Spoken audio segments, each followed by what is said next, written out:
दोस्तों नमस्कार। नेपाल में इन दिनों हिंसा का दौर है। एक बवाल है सोशल मीडिया को लेकर। ऊपरी तौर पर तो ये कहा जा रहा है कि सोशल मीडिया पर बैन को लेकर नेपाल में छात्र जन जी सड़कों पर उतर आए हैं। लेकिन हकीकत क्या है, इस आंदोलन की जड़ में क्या है, ये जानने के लिए हमारे साथ मौजूद है खास मेहमान जो नेपाल के संविधान सभा के सदस्य हैं, नेपाल के पूर्व सांसद रह चुके हैं और इनका राजनीति से गहरा नाता है और नेपाल कांग्रेस से जुड़े हुए हैं और नेपाल में स्टूडेंट्स यूनियन के सेंट्रल प्रेसिडेंट भी रहे हैं। नाम है रंजीत कर्ण। रंजीत जी, स्वागत है आपका। धन्यवाद। नमस्कार। पहला सवाल तो आपसे यही जानना रहेगा कि आप खुद छात्र आंदोलन से जुड़े रहे हैं, छात्र राजनीति से जुड़े हैं, उसके बाद आप सांसद बने, नेपाल की संविधान सभा के सदस्य हैं। ये जो कल से सड़कों पर हो रहा है नेपाल में, क्या है असल वजह? सिर्फ सोशल मीडिया के बैन से लोग अपनी जान गंवाने को तैयार हो जाएंगे? 20 छात्र की मौत, जहां तक मुझे जानकारी, वहां हो चुकी है, 400 के करीब घायल हैं और पूरे नेपाल में ये हो रहा है। असली वजह क्या है? क्यों इतना सुलग रहा है नेपाल और इसके छात्र? देखिए, इसके मेजर बात क्या है। नेपाल में आज से 18 साल पहले जन आंदोलन हुई नेपाल में। जन आंदोलन में हम लोग लोकतंत्र प्राप्त किए। लोकतंत्र प्राप्त करने के बाद हम लोग संविधान सभा से नेपाल का हम लोग संविधान भी निर्माण किए। उसके बाद इस बार दूसरा बार पार्लियामेंट इलेक्शन हुआ है। अभी नेपाल का कोalition गवर्नमेंट भी है। तो हम लोग भी नेपाली हम्म। कांग्रेस भी है, एमाले के नेतृत्व में है। इसका लेकिन मेजर समस्या क्या हुआ है। आंदोलन से हम लोग नेपाल में लोकतंत्र प्राप्त किए, डेमोक्रेसी प्राप्त किए, लेकिन जनता का खुला हम लोग एक्सपेक्ट क्या किए हुए थे। नेपाल में डेमोक्रेसी के साथ साथ नेपाल में एम्प्लॉयमेंट की समस्या बहुत बड़ी समस्या था, उसका समाधान हो। करप्शन बहुत बड़ी स्केल में था, वो भी कोई नियंत्रण नहीं हुआ और बढ़ गया इस बीच में। साथ साथ ये बड़ा जनरेशन है अभी नेपाल छोड़कर गल्फ कंट्री व मलेशिया, उसके बाद आपका पढ़ा लिखा हुआ सब ऑस्ट्रेलिया, कनाडा, यूएसए जा रहा है, यूरोप जा रहा है। नेपाल में कोई इसका कोई संभावना नहीं है। और उसके साथ साथ ही जो जिस रूप से नेपाल का विकास आगे बढ़ना चाहिए, कुछ आगे नहीं बढ़ रहा है। समग्र में कहा जाए तो नेपाल में गुड गवर्नेंस, जो शासन की बहुत बड़ा समस्या है, और साथ ही विकास और आर्थिक गतिविधि जिस रूप से लेना चाहिए, जो आगे नहीं बढ़ रहा है, इसका बहुत बड़ा फ्रस्ट्रेशन था। तो होल नेपाली जनता के माझ में ही समस्या था, और यूथ में तो बहुत बड़ा समस्या था। और वैसे ही वो लोग आक्रोशित था। लेकिन कुछ रोज पहले नेपाल सरकार ने सभी सोशल मीडिया को जो बंद किया नेपाल सरकार ने, वो ये बोझा मिल गया, आक्रोश होने का एक दायरा हो गया। ताकि सोशल मीडिया एक मेजर मीडियम था कि हम लोग सरकार का गलत गलत इशू सब या समाज सोशल एजेंडा सब हम लोग वही लोग शेयर कर रहा था सोशल मीडिया के मार्फत। इस सारी बात जो अचानक नेपाल सरकार केपी ओली की सरकार ने जो बंद कर दिया, इसके एंगेस्ट में तो बड़ा विस्फोटन हुआ। हमको लगता है ये आंदोलन आज काठमांडू में सीमित नहीं रहा, नेपाल का प्रत्येक सिटी में ये आंदोलन चल रहा है। अभी हम ये नेपाल के पूर्वी भाग मध्य प्रदेश का एक जगह है, राजब्राज एक सिटी है। वहां पर भी सुबह से लड़का लोग, युवा लड़का सब, बेसिकली जेनजी पुस्ता बोला जाता है। जेनजी पुस्ता का मीन्स हुआ 18 वर्ष तक जो युवा पुस्ता है, उसको जेनजी पुस्ता कहा जाता है नेपाल में।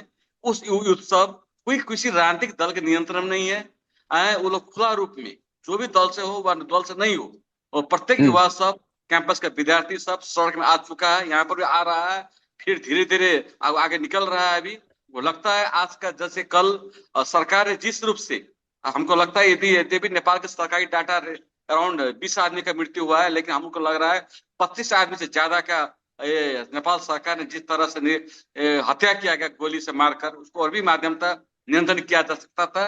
अभी उसका कोई नियंत्रण नहीं हुआ, कोई इसका व्यवस्थित नहीं हुआ। आंदोलन और आगे बढ़ने की बात हो रही है, लगता है और आज का आंदोलन और आक्रोश भी और आगे भी बढ़ सकता है। तो क्या ये सरकार आवाज दबाने की कोशिश कर रही थी, ये एक प्रमुख वजह बनी, या सोशल मीडिया एक तरह से पैरेलल इकोनॉमी भी क्रिएट करता है युवाओं के लिए?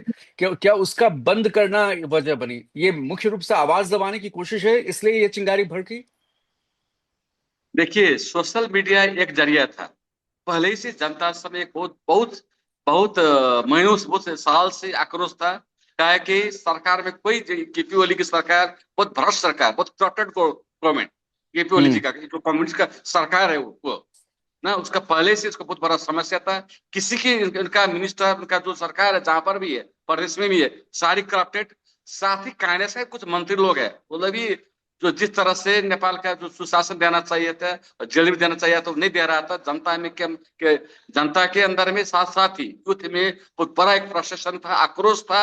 और इसके बाद साथ ही सोशल मीडिया के मार्फत से जो अपना अपना आवाज रख रहा था, अपना शेयरिंग हो रहा था सोसाइटी के अंदर में, उसको दबाया गया। और यूथ सबका कहना क्या है, इस पुस्तक को हम लोग जो आवाज रख रहे हैं सोशल मीडिया बंद कर कर, बहुत ये अनवांटेड इशू रखकर जो बंद किया, वो आवाज यूथ का, युवा का आवाज दबाने की बात कर रहा है। इसी वजह से सोशल मीडिया से हम्म। वजह बना है। लेकिन आक्रोश बहुत पहले से था। करप्शन का वो बहुत बड़ा इशू है, गुड गवर्नेंस का बहुत बड़ा इशू है। इसका अगेंस्ट में आज जनता और कही कहा जाए युवा छात्र लोग सड़क में आ चुका है। अच्छा रंजित जी, आपने एक बात कही कि किसी राजनीतिक दल के कंट्रोल में नहीं है, छात्र स्वतः आ रहे हैं और नेपाल के अलग अलग शहरों में ये प्रदर्शन हो रहा है ऑटोमेटिक। तो फिर सरकार ने क्या कदम उठाए? कल से लेकर आज तक नेपाल सरकार की ओर से क्या कहा गया है, क्या हुआ, नेपाल सरकार ने क्या किया? 20 जाने जाने के बाद इतने लोग घायल हैं, सरकार क्या कर रही है, नेपाल की सरकार? देखिए, पहली बात क्या है, केपी ओली सरकार का एक हट है कि जो प्राइम मिनिस्टर है उनको कोई फीलिंग नहीं है। उनका जो जीवन देखा था, उसका राजनीतिक जीवन, वो 14 वर्ष ये किसी किसी आदमी का मर्डर का कोई जेल बैठे हुए आदमी है। उनका जनता का भावना से उनको कोई फीलिंग नहीं है, उनको अटैचमेंट भी नहीं है। इसलिए अभी के नेपाल का जो प्राइम मिनिस्टर केपी ओली जी है, उस कोई खास पहल नहीं कर रहे हैं। लेकिन साथ में जो नेपाली कांग्रेस और एमएलए का, कम्युनिस्ट का अलायंस कोलिशन का गवर्नमेंट है, नेपाली हम्म। कांग्रेस का अभी भी बैठक जारी है। नेपाली हम्म। कांग्रेस में हम लोग दबाव दे रहे पार्टी के अंदर में, वो सरकार तुरंत छोड़ा जाए। नेपाली कांग्रेस का एक मंत्री रिजाइन कर चुका है अभी तक, जो कृषि मंत्री थे रामनाथ अधिकारी जी, वो दे चुके हम्म। हैं। और हम लोग प्रेशर बढ़ा रहे, कम से कम नेपाली कांग्रेस से अब जितना मंत्री लोग हैं सामूहिक रूप में राजीनामा दिया जाए। और नेपाली कांग्रेस का पार्टी सभापति शेरबहादुर जी खुद आज का कोलिशन आज शाम तक कम से कम गवर्नमेंट को ब्रेक कर दे, कोलिशन से हटाया दिया जाए और केपी ओली जी को बर्खास्त किया जाए। हम लोग दबाव दे रहे हैं, प्रेशर, आपका विश्वास है ये भी आज शाम तक कुछ कुछ समाधान आएगा। लेकिन सरकार की जो बात है, जो केपी ओली जो कम्युनिस्ट का जो सरकार है, ये कोई हम्म। अपने हट से अपने अपने कोई ये कॉम्प्रोमाइज करने की बात नहीं कर रहा है अभी अच्छा, तो एक चीज जो सरकार अगर ये आ, तक। आंदोलन जो है अगर वो बैन हटा लेती है, वो जो सोशल मीडिया है, तो क्या आंदोलन थम जाएगा अभी के हालात में? देखिए आप देखिए, अब बैंड तो अब सेकेंडरी पार्ट हो गया, मीडिया तो अब हट भी सकता है। लेकिन आप हम्म। बैंड होने के हटने से वह मीडिया पर जो प्रतिबंध किया गया है, इतना हटने से अब आंदोलन कंट्रोल होने वाला नहीं है। वो आंदोलनकारी ने कुछ मांग रखा है, अभी तो नया मांग रखा है सुबह में। वो आलोक पहली मांग रखा है, अभी केपी ओली लगाए सरकार को जल्द ही जल्द बर्खास्त किया जाए। दूसरी बात, ये जितना सांसद है पार्लियामेंट उसको बर्खास्त किया जाए। दूसरी बात, तीसरी बात, चुनाव किया जाए। तीसरी बात, अभी का जो प्रदेश जो बना है संघीयता, नेपाल छोटी देश है, संघीयता इतना फिजिबल नहीं है, उसको भी बर्खास्त किया जाए। अनवांटेड खर्च बढ़ गया है संघीयता का वजह से, प्रदेश की वजह से, उसको भी हटाया जाए। उसके बाद चौथी बात, जितना करप्टेड लीडर लोग हैं वह ब्यूरोक्रेट हैं, कर्मचारी ब्यूरोक्रेट कर्मचारी तंत्र है, और पुलिस में है, वह पत्रकार है, सबको तो संपत्ति का छानबीन कर उनको कार्रवाई का प्रक्रिया आगे बढ़ाया जाए लगे। कुछ मांग रखा गया है, इस मांग का जो डिमांड रखा है उसके एड्रेस होने पर ही ये आंदोलन अभ्यास हो सकता है, अभ्यास होने की संभावना नहीं है। तो रंजीत जी, एक चीज बताइए कि अभी हाल फिलहाल बांग्लादेश में कुछ ऐसे ही छात्र आगे आए थे और सरकार बदल गई शेख हसीना की। तो नेपाल की तुलना बांग्लादेश से कर सकते हैं या ये करना बहुत मूर्खतापूर्ण है? नेपाल किस राज पे है, क्योंकि नेपाल हिंदू राष्ट्र है, नेपाल में राजशाही रही है। अभी की स्थिति नेपाल की क्या उस ओर जाती दिख रही है, या नेपाल बहुत अभी बेहतर स्थिति में है? देखिए, अभी कुछ से कुछ बांग्लादेश का भी झलक आ रहा है नेपाल में। वह इंडोनेशिया का उसका भी जो आंदोलन हुआ था उसका भी झलक आ रहा है नेपाल में, उसका कुछ तो इन्फ्लुएंस है। देखिए, सब बात नहीं है, क्या है कि नेपाल का आंदोलन अभी अभी तक जो कहा जाए तो टोटल 28 वर्ष का अंडर का जो यूथ है उनके कंट्रोल में अभी है। किसी हम्म। राजनीतिक दल का व किसकी कोई सीनियर नेता भी नहीं है उसमें अभी। ओके। इसीलिए टोटल अभी जो बिलो अंडर 28 ईयर्स, जो 28 वर्ष का बिलो है, उसी के हम्म। कंट्रोल में आंदोलन है ना, पहली बात। इसीलिए आप हम लोग कह सकते हैं, और ये कुछ ना कुछ रूप में बांग्लादेश का भी रिफ्लेक्ट है, इसमें ऐसा बात नहीं है। लेकिन हमको नहीं लगता इस आंदोलन में किसी विदेशी का व किसी का कोई कंट्रोल है व कोऑर्डिनेशन है, हमको नहीं लग रहा है। ये शुद्ध रूप में नेपाल की युवा लोगों ने अपने लिए इस बार, अपने पुस्ता के लिए, अपने देश के लिए वो लोग आंदोलन किया गया, स्वपुर्त आंदोलन भी है इसमें। अच्छा, एक चीज और कि नेपाल में इतने इतने सालों से राजा का शासन रहा, राजतंत्र रहा, और अब जब सरकार डेमोक्रेसी आई तो इतनी बार सरकारें बदली गई। तो नेपाल में मतलब राजनीतिक स्थिति क्या है? क्योंकि आप राजनेता है और युवा राजनेता है, राजनीतिक स्थिति दरअसल वहां की है क्या, कि नेपाल किस ओर है? पहले तो भारत से बड़े अच्छे रिश्ते थे, बाद में कम्युनिस्ट की सरकार जिसमें आप भी अभी पार्टी है, वो चीन की तरफ बहुत अधिक तक झुकती दिखाई दी। तो अभी नेपाल की राजनीतिक परिस्थितियां राजतंत्र के खत्म होने के बाद अभी क्या हैं?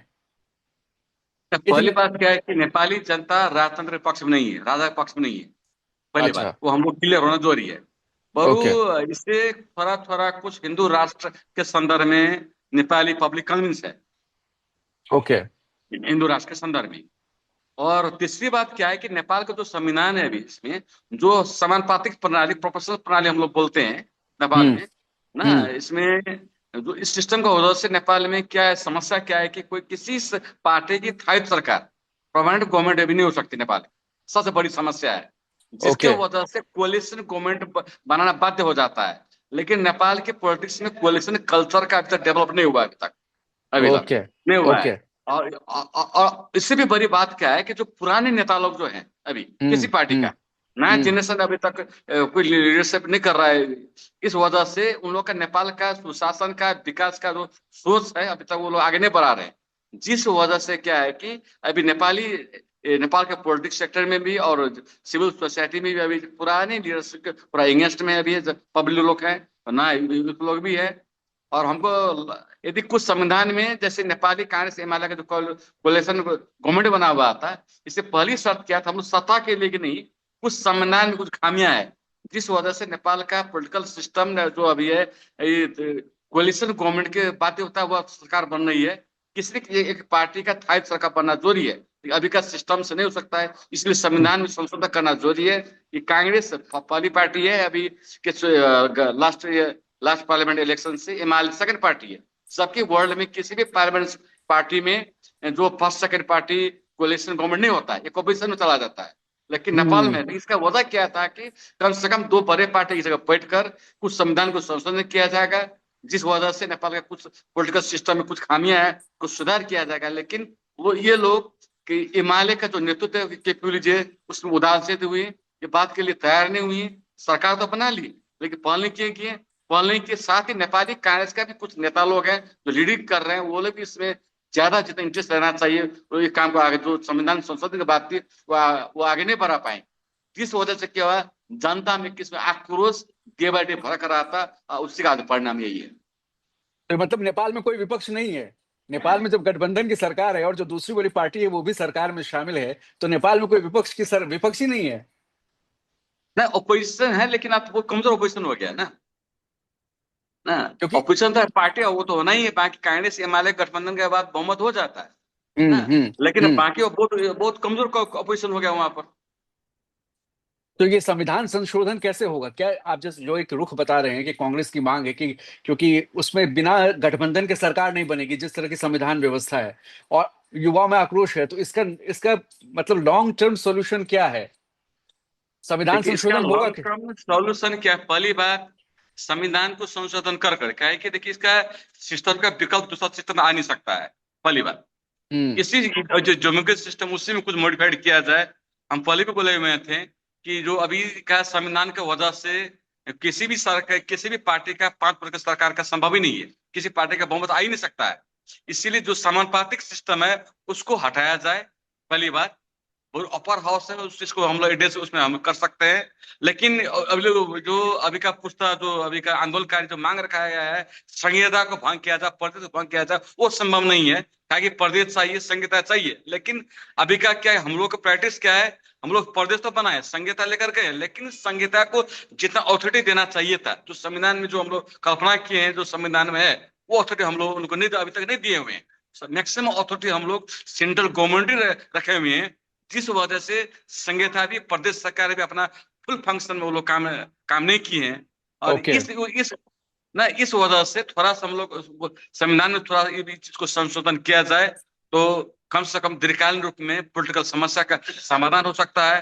और साथ ही सबसे बड़ी समस्या क्या है नेपाल में, ये कहने के लिए सर्वोच्च जो न्याय सेक्टर है वह अदालत है, और सर्वोच्च अदालत है वो फेयर है, हम्म। लेकिन किसी न किसी रूप में पॉलिटिकल पार्टी का इसमें इनडायरेक्टली इसमें हस्तक्षेप भी है।